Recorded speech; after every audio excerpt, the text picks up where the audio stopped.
In other words, I do something wrong and it's what? It's sin.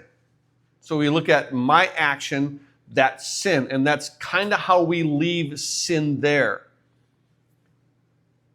We understand a little bit about what the action of sin did when it comes to just how, remember when we were in Romans chapter 5, verse 12, and we talked about this, therefore, just as through one man's sin entered the world.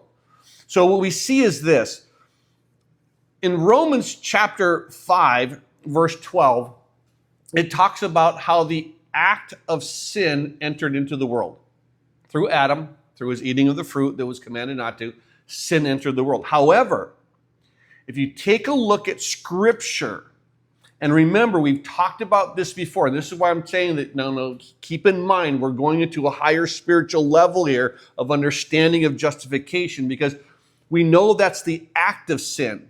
But the first mention of sin is not Adam's act. The first mention of sin is actually found a little further in the Scripture, and that's found in the book of Genesis chapter 4, verse 7. First mention of sin. Now what this does is this. It doesn't mention the act of sin, it mentions the nature of sin. Make a note of that somewhere. Don't lose that or you're going to miss the entirety of the message. There's an act of sin.